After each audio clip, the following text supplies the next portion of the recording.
Lawmakers are raising questions around competition and calling for the ticket giant to be broken up. For more on the company and its monopoly on the concert industry, we're joined by Knox. He's a senior researcher and writer at the Institute for Local Self-Reliance, a national advocacy organization based in the U.S. that fights corporate control. We reached him in Kansas City, Missouri. So, Ron, can you start by telling us how we got here, where many Taylor Swift fans who had pre-sale codes, how come they were left empty-handed?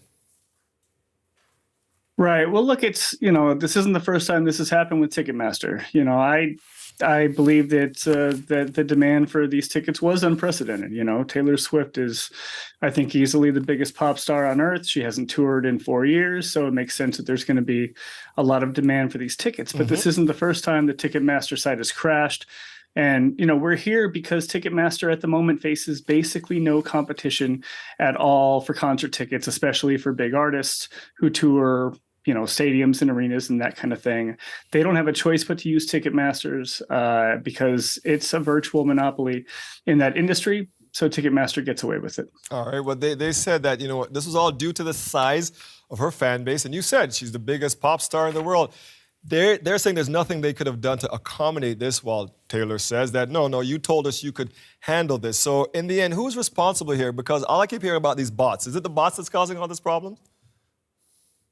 Well, the bots are a problem. I mean, that's absolutely true. And, the secondary ticketing market is at fault for some of the prices, I think, that you find in those markets. But no, I take Taylor at her word.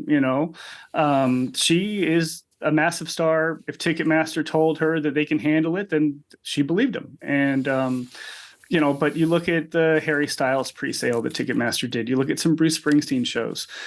The site crashed for those tours as well, and they were nowhere near as big as Taylor Swift's. This is just one company who has no incentive to invest in their own products, to make a better website, to make a better fan experience, to lower their fees.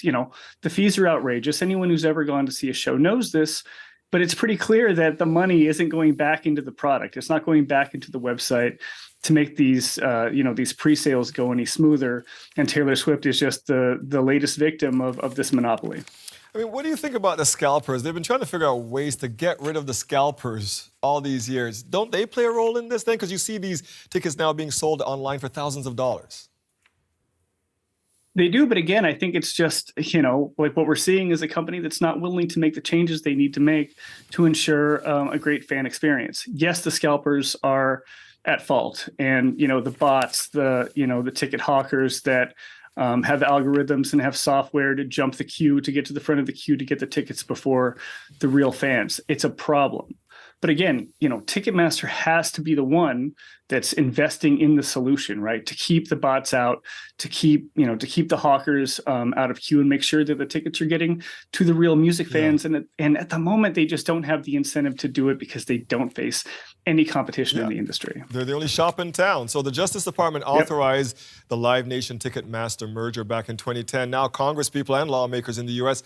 have been calling for Ticketmaster to be broken up into smaller companies. Do you think that is the solution here? I think it's part of the solution. I think it has to be.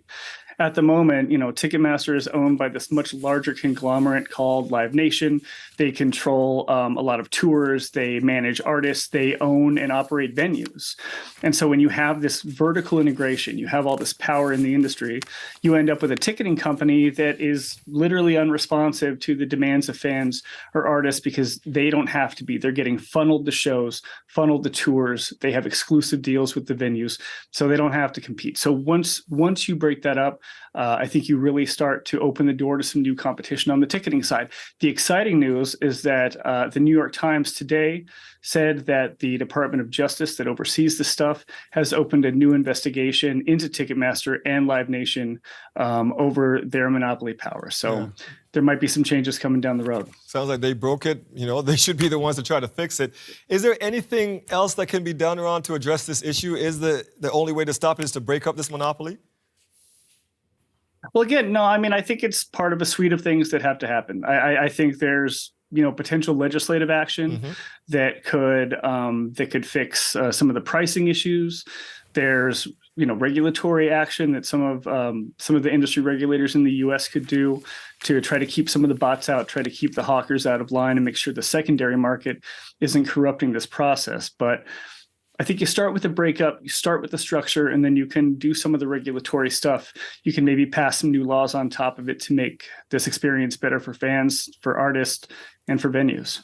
Yeah, I think you're right. What is happening now is not working, especially for the fans. Ron Knox is a senior researcher and writer at the Institute for Local Self-Reliance, a national advocacy organization based in the U.S. that fights corporate control. Thank you for your time. Thanks, Dwight. Good to be here.